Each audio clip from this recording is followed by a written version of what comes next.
بذكر الله تطمئن القلوب ألا بذكر الله تطمئن القلوب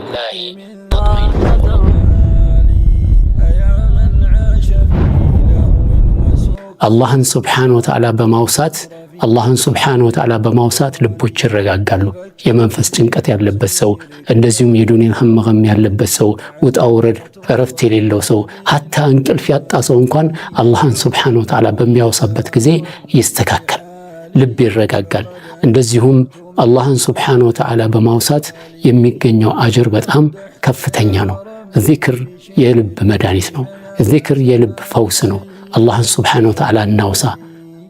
ሌላ ምንም ለኛ መፍትሄ ሊሆነን የሚችል ነገር ምንም የለም። ሱብሓነላህ፣ አልሐምዱሊላህ፣ አላሁ አክበር፣ ላኢላሃ ኢለላህ። እንደዚሁም ከዚህም ውጪ ስንቀመጥ ቢስሚላህ ብለን ስንነሳም እንደዚሁ አላህን ሱብሓነሁ ወተዓላ ማውሳት፣ ከቤት ስንወጣ አላህን ማውሳት፣ ወደ ቤት ስንገባ የሚባል ዚክር አለ፣ እሱን ማለት እንደዚሁም ስንተኛ የሚባል ዚክር አለ፣ ከእንቅልፋችን ስንነሳ የሚባል ዚክር አለ፣ ከቤት ስንወጣ፣ ወደ ቤት ስንገባ፣ መስጂድ ስንገባ፣ ከመስጂድ ስንወጣ፣ ሽንት ቤት ስንገባ፣ ከሽንት ቤት ስንወጣ፣ እነዚህ ሁሉ ዚክሮች ናቸው የልብ ፈውስ ማለት ነው። ስለዚህ ነው አላህ ሱብሓነሁ ወተዓላ ወዛኪሪነ አላህ ከሲረን ወዛኪራት፣ አላህን በብዛት የሚያስታውሱ ወንዶችና አላህን በብዛት የሚያስታውሱ ሴቶች ብሎ ከማን መደባቸው? እነዛ ለነሱ መግፊራ ያላቸው መሆኑን ታላቅ አጅር ያላቸው ሰዎች ከሚባሉት ጋር መደባቸው ማለት ነው። ወንድ ሆነው በአላህን ሱብሓነሁ ወተዓላ በብዛት የሚያወሱ ወንዶችና አላህን በብዛት የሚያወሱ ሴቶች ማለት ነው። ስለዚህም ነው የአላህ መልእክተኛ ነብዩ ሰለላሁ ዐለይሂ ወሰለም ምን አሉ? ሰበቀል ሙፈሪዱን በጣም ከሌላው ሁሉ ቀድመው ሄደዋል አሉ። እነማን ናቸው ሲባል አዛኪሪን አላህ ከሲረን ወዛኪራት፣ አላህን ሱብሓነሁ ወተዓላ በብዛት የሚያስታውሱ ወንዶችና በብዛት የሚያስታውሱ ሴቶች ማለት ነው። ቀላል ነገር ነው። የሰው ልጅ በጣም የማይደክም የሰውነት አካሉ ማለት ምንድነው? ምላሱ ነው። ይህንን ምላስ ልንጠቀምበት ይገባል። በምን? የአላህ መልእክተኛ እንዳሉት ላ የዛሉ ሊሳኑከ ረጥበን ሚን ዚክሪላህ፣ አላህ ሱብሓነሁ ማን ነው ያንተ ምላስ አላህን ሱብሓነሁ ወተዓላ በማውሳት ከመርጠብ እንዳይቆጠባል። እዚህ አላህን በብዛት ማውሳት ለምላስን ራሱ የሚያረጥው ነው ማለት ነው። ስለዚህ ባረከላሁ ፊኩም ዚክር እናድርግ። ሱብሓነላህ ወቢሐምዲሂ የሚለውን አንድ ሰው በቀን ውስጥ 100 ጊዜ ካለ ምንድነው የተባለው? ጉፊረት ለሁ ኸጣያ፣ ወንጀሉ ሁሉ ይራገፍለታል። ወለው ካነ ሚስለ ዘበዲል ባህር፣ የባህር አረፋ የሚያክል እንኳን ቢሆን ብዛቱ ማለት ነው። ለዚህ ነው አላህ ምን አለ? ሱብሓነላህ። ይህንን በጣም የሚገርም ሐዲስ እንስማ ውስጥ የብነ አደም ለው በለገት ዙኑቡከ አናነ ሰማዕ፣ የአደም ልጅ ሆይ ወንጀልህ ሰማይ ጫፍ ቢደርስ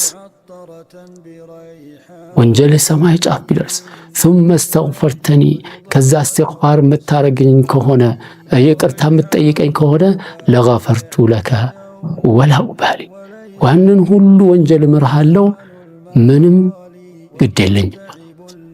ስለዚህ እስትግፋር ማድረግ፣ ዚክር ማድረግ፣ ሱብሓነላህ ወልሐምዱሊላህ ተምለአን ያው ተምለኡ ማ በይነ ሰማይ ወልአርድ።